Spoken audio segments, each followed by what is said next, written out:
Hello guys, कैसे हो आप सब। आई होप आप सब ठीक होंगे, बहुत अच्छे और मस्त ढंग से अपनी पढ़ाई को कर रहे होंगे। गाइस, जैसा कि आप सब जानते हैं, बोर्ड एग्जाम आपके काफ़ी नज़दीक हैं, तो इसी सब को देखते हुए हम आपके लिए एक जो अनसोल्ड है अखिल भारतीय का, इसको हम सोल्व करवा रहे हैं, जो कि क्लास 10 से है। और सेट नंबर आपका 822 AY आपका चल रहा है, जो जिसके पार्ट 6 आप देख चुके हैं। अच्छा रेस्पॉन्स आपने दिया है, और पार्ट 7 ये आपका है, इसको आप जरूर देखिएगा। ये रहा गाइस, क्वेश्चन आप पढ़ सकते हैं कि एक ठोस खिलौना अर्धगोले आकार का है और जिस पर एक लंबवतीय शंकु अध्यारोपित है, और इस शंकु की ऊंचाई आपको 2 सेमी दे रखी है, और आधार का व्यास भी आपको 4 सेमी दे रखा है, और उसका आयतन आपको ज्ञात करना है। किसका? खिलौने का। भैया जी, आपको खिलौने का आयतन ज्ञात करना है। उसके बाद थोड़ा सा क्वेश्चन और बढ़ा दिया है कि यदि एक लंबवतीय बेलन इस पर परिगत हो तो वेलन और खिलौने के आयतन का अंतर भी आपको ज्ञात करना है। काफ़ी इजी आपका क्वेश्चन है, और पाए का मान भी आपको 3.14 दे रखा है। तो आइए गाइज, स्टार्ट करते हैं आज का फिर ये क्वेश्चन। अब यहाँ पर देखिए, सपोज करो ये हमारा एक गोला है, ठीक है गाइज, और इस पर एक हमारा एक शंकु है। और रुको, मैं बना देता हूँ पहले इसको।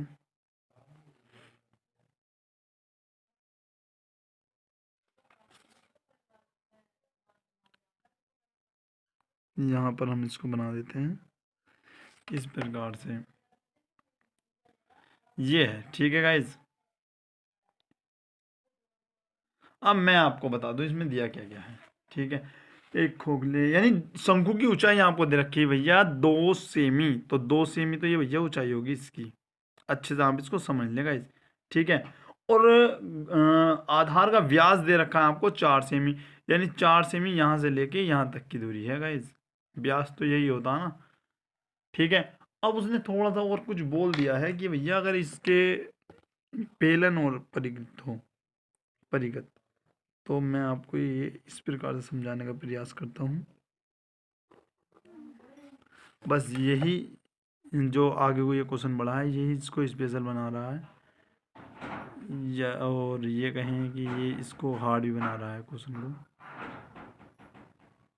इस प्रकार से ये आपको बताना है। आइए गाइस, जब स्टार्ट करते हैं फिर से लेक्चर। अब हम यहाँ पर क्या लिखते हैं, तो सबसे पहले हम लिखते हैं खिलौने, या लिखो खिलौना अर्धगोले,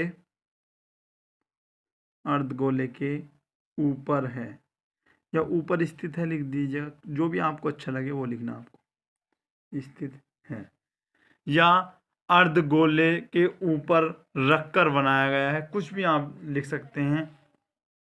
अब लिखो यहाँ पर शंकु के आधार का व्यास, आधार का व्यास, आधार का व्यास होता यानी आपको दिया है 4 सेमी, ठीक है। तो आप सभी जानते हैं, जब आधार का व्यास आपको ये दे रखा है, तो शंकु की त्रिज्या, तो शंकु की त्रिज्या तो आप आसानी से निकाल सकते हो ना गाइज। त्रिज्या क्या होगी, तो 4 का आप हाफ कर दीजिएगा, तो आपका जाता है 2 सेमी, ये आपकी हो जाती है। उसके बाद अर्धगोले की, अब यहाँ पर रुको, अभी एक और शंकु की ऊंचाई और आपको दे रखी है। मैं आपको देख के बताता हूँ ऊंचाई कितनी दे रखी है। यानी शंकु की ऊंचाई दे रखी है गाइज आपको, एच का मान 2 सेमी आपकी ऊंचाई दे रखी है, ठीक है।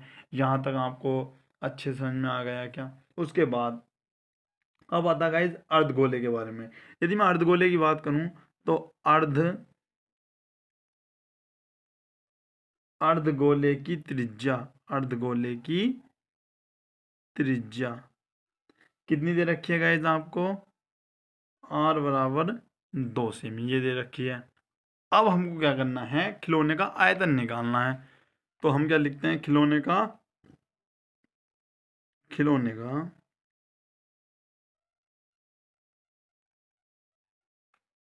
खिलौने का आयतन। तो मैं आपको बता दूंगा, इस खिलौने का जो आयतन होता है वो, अब यहाँ पर देखिए किस किस का आयतन जोड़ना पड़ेगा, शंकु का आयतन, शंकु का आयतन, और उसमें एक और आयतन आपको जोड़ना पड़ेगा, क्या था, अर्धगोले का आयतन। यदि किसी स्टूडेंट को समझ में नहीं आ रहा तो वो कमेंट कर दें, और कमेंट भी करें, और यदि आपको फिर भी समझ में नहीं आ रहा तो हमको बताइएगा किस कहाँ आपको समझ में नहीं आ रहा। और यदि नींद आ रही है तो भैया आप सो जाएं, तभी आपको समझ में नहीं आ रहा होगा, वरना इतना इजी क्वेश्चन है, आपको समझ में आ जाएगा। शंकु का आयतन है आपका 1/3 pi R square H plus 2/3 pi R cube. भैया ये आपको याद करने पड़ेंगे, इसकी ना तो कोई शॉर्ट ट्रिक है ना ही कुछ है, ये तो आपको याद करना पड़ेगा, फॉर्मूला है। 1/3 पाई को इसी प्रकार से लिख दें अभी, और आर का मान आपको कितना दे रखा है, 2 है, और एच का मान कितना भैया आपका, ये भी 2 है, प्लस 2/3 पाई को आप इसी प्रकार से लिखें, और आर का मान यहाँ पर भी 2 है, 3 लिख दें। अब करना क्या है आपको, कुछ नहीं करना, यहाँ पर देखिए पाई तो आपको चल रहा है, 2 दूनी 4 और 4 दूनी 8 प्लस 2/3, ये भी आपका 2 का घन भी 8 ही होता है, ये इस प्रकार से आपका ये आ जाता है। यहाँ तक आपको समझ में आ गया गाइज। अब करना क्या है आपको, रुको गाइज, हाँ इसको आप गुणा लगा दीजिएगा, तो ये आपको हो जाता है 8 पाई/3, और 8 दूनी 16, 16 पाई/3। अब करते क्या है, हर सेम है तो एक ले लेते हैं, मतलब एक लेने का मतलब एक नहीं, मतलब एक संख्या ले लेते हैं नीचे की, मतलब 3 3 8, तो 3 ले लिया आपने। अब करते क्या है, इन दोनों को जोड़ देते हैं, तो 16 8 24 होते हैं, और 3 8 24, यानी 8 पाई आपका आता है इसका आयतन। किसका आयतन, खिलौने का आयतन, ये आपका 8 पाई आ जाता है। ये तो हो गया आपका यहाँ पर एक आंसर। लेकिन आपको करना क्या है, हमको और भी कुछ बोला था, यदि आपको याद हो, कि यदि, मैं थोड़ा इसको रेड पेन से लिखूंगा जिससे आपको याद रहे, यदि वेलन, या तो वेलन लिखो, या फिर क्या था क्वेश्चन में, आप एक बार क्वेश्चन को पढ़ भी सकते हैं, क्या बोला है आपको, यदि लंबती वेलन, हाँ ठीक है, यदि वेलन खिलौने खिलौने से परिगत हो, तब क्या करेंगे, तब भी थोड़ी डिटेल आपको लिखनी पड़ेगी, क्या लिखनी पड़ेगी, वेलन की त्रिज्या, वेलन की त्रिज्या, तो भैया त्रिज्या तो आपकी सेम ही रहेगी, तो यहाँ पर आप 2 cm लिख दें। उसके बाद ऊंचाई की यदि मैं बात करूँ, वेलन की ऊंचाई, तो वेलन की ऊंचाई यानी एच। अब यहाँ पर मैं आपको चित्र के थ्रू समझाने का प्रयास करूँगा गाइज। यहाँ पर देखिए, ये ऊंचा कितना है, 2 है, तो फिर नीचे को भी तो 2 होगा ना यहाँ तक, तो 2 और 2 कितने होते हैं, ये तो आपको पता ही होगा, 2 + 2, ये आपके हो जाते हैं 4 सेमी, ये आपकी हो जाती है इसकी ऊंचाई। उसके बाद हम करेंगे क्या, हम निकालेंगे वेलन का आयतन, तो वेलन का आयतन आयतन क्या होता है, पाई आर स्क्वायर एच। पाई का मान अभी मत रखिएगा गाइज, और आर का मान आपका 2 ही है, और ये आपका 4 है, तो ये आपका हो जाता है 4, और ये 4 × 4, तो 4 चौका आपका होता है गाइज 16 पाई। ये आपका आता है बेलन का आयतन। अब हमको, आपको दिख नहीं रहा क्या गाइज, यहाँ पर देखिए, ठीक है। अब आपको निकालना क्या था, इनका अंतर, तो मैं आपको बता दूं, खिलौने के आयतनों का अंतर, ठीक है। यहाँ पर देखिए, अब मैं लिखता हूँ बेलन तथा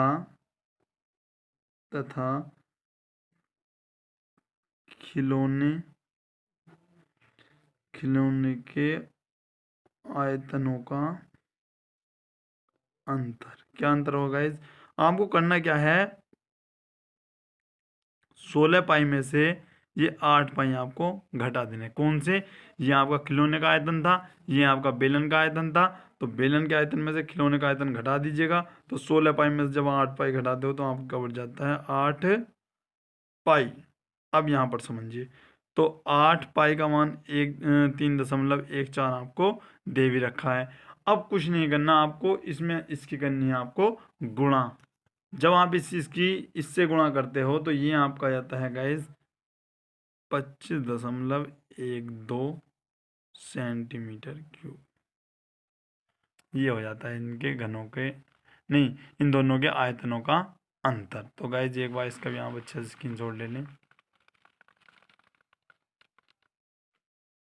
तो गाइज अब देखते हैं नेक्स्ट क्वेश्चन। अब यहाँ पर देखिए गाइज, एक कक्षा के विद्यार्थियों द्वारा गणित में निम्नलिखित हैं प्राप्तांक निम्नलिखित हैं। तो आपको क्या करना है, इसकी माध्यिका ज्ञात करनी है। ये भी आपका 4 नंबर का क्वेश्चन है। तो आइए गाइज इसको समझते हैं। अब यहाँ पर समझिए गाइज, जो स्टूडेंट इससे पहले वाले क्वेश्चन में सो गए थे वे सभी स्टूडेंट उठ जाएं, क्योंकि ये क्वेश्चन आपकी पसंद का है, काफ़ी अच्छा है और आपको इजी भी लगेगा गाइज। और ये ऐसे क्वेश्चन है गाइज जिसमें से ये क्वेश्चन तो आपका आना ही आना है, इस जैसे क्वेश्चन जरूर पूछे जाते हैं। तो यहाँ पर समझते हैं। सबसे पहले करते क्या है, इनमें संचयी बारंबारता आप निकालते हैं। संचयी बारंबारता आप सभी को अच्छे से निकालनी आती है गाइज।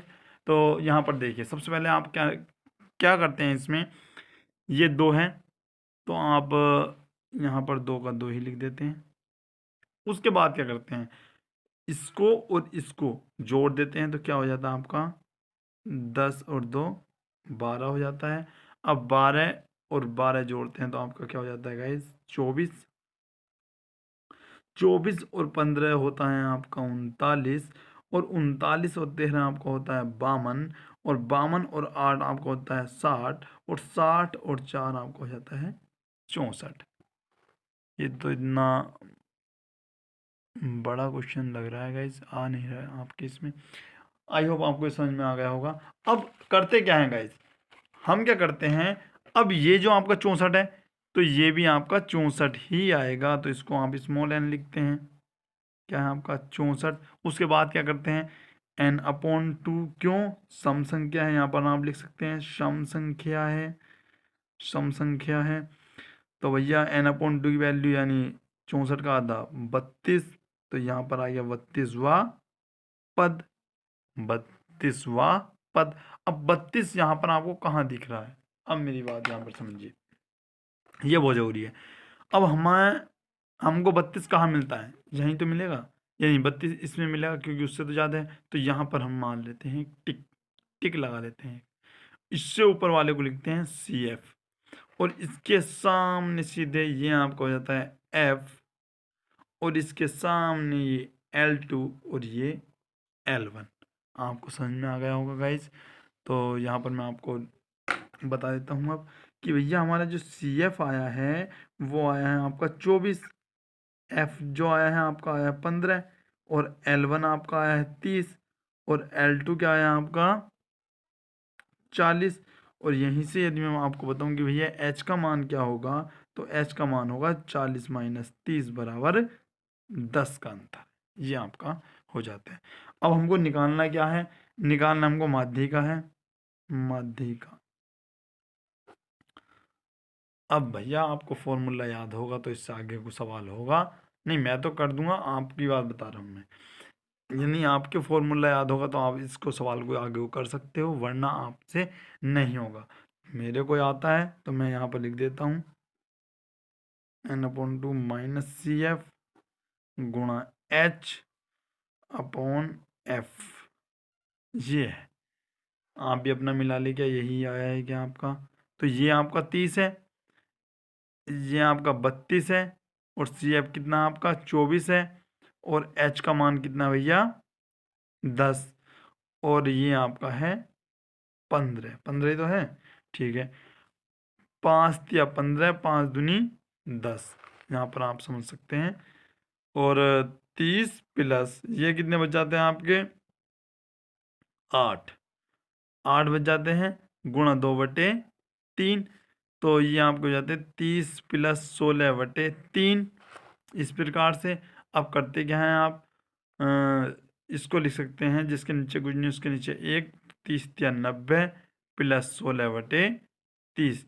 तो ये आपके हो जाते हैं गाइज, कितने हो जाएंगे गाइज, ये आपके 106। अब आपको इससे भाग देनी है। तो मैं आपको यहाँ पर भाग करके दिखा सकता हूँ। वह तो गाइस सभी को भाग करनी आती होगी, लेकिन कुछ स्टूडेंट हैं जिनको नहीं आती होगी, तो यहाँ पर मैं इसको भाग करके बता सकता हूँ। 106 को कितने से भाग देनी है गाइस आपको? 3 से। तो 3 तिया 9, 1 6 3 पंजे 15, आपको बच जाता है एक आपको शेष नहीं लिखना, दशमलव लगाना है। 3 तिया 9, 1 फिर 3 तिया 9, यानी आपका जो आंसर आता है 35.33 आपका आ जाता है। तो यहाँ पर आप आंसर चेक कर सकते हैं कौन सा क्वेश्चन है गाइस, ये रहा 35.33, बिल्कुल करेक्ट आपका आंसर है। तो एक बार इसका भी आप अच्छे से स्क्रीनशॉट ले सकते हैं। यहाँ पर देखिए, एक नाव जिसकी स्थिर जल में चाल 5 किलोमीटर प्रति घंटा है और 15 किलोमीटर धारा के प्रतिकूल जाने में वही दूरी धारा के अनुकूल जाने की सापेक्ष 1 घंटा अधिक समय लेती है, तो धारा की चाल आपको ज्ञात करनी है। तो गाइज मैं आपको बता दूं, ये क्वेश्चन आपका बहुत ज़्यादा इंपॉर्टेंट है और आता भी है काफ़ी बार, और इसको आपको पक्का भी कर लेना है। यहाँ पर देखिए, माना, या माना नहीं लिखो स्टार्टिंग में, या फिर चलो पहले ये लिख देते हैं, नाव की चाल, नाव की चाल, या जो आपको पूछा पहले उसको आप लिखे तो बेटर रहेगा। तो यहाँ पर हम लिखते हैं माना धारा की चाल, धारा की चाल x किलोमीटर प्रति घंटा है। ठीक है, ये हमने मान लिया। उसके बाद नाव की चाल या नाव की स्थिर जल में चाल, ठीक है, स्थिर जल में नाव की चाल, नाव की स्थिर जल में, नाव की चाल स्थिर जल में, इस प्रकार से भी आप लिख सकते हैं। ये क्या हो रहा है गाइस? तो गाइस कुछ टेक्निकल प्रॉब्लम हो गई है फ़ोन में, जिससे ये आपको साफ नज़र नहीं आ रहा है। हमें भी इस चीज़ की प्रॉब्लम का पता नहीं चल पा रहा है। तो गाइस आज के लिए इतना ही, मिलते हैं जल्दी नेक्स्ट वीडियो में। और जो स्टूडेंट सो गए हैं उन्हें सोने के लिए धन्यवाद, क्योंकि आज वीडियो वैसे भी छोटी है, तो मॉर्निंग में जल्दी से इसको समझ लें। बस 2 ही क्वेश्चन है, अच्छे समझें।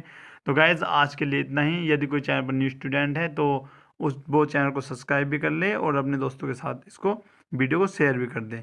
और वीडियो अच्छी लगी तो वीडियो को लाइक करें। धन्यवाद। जय हिंद, जय भारत।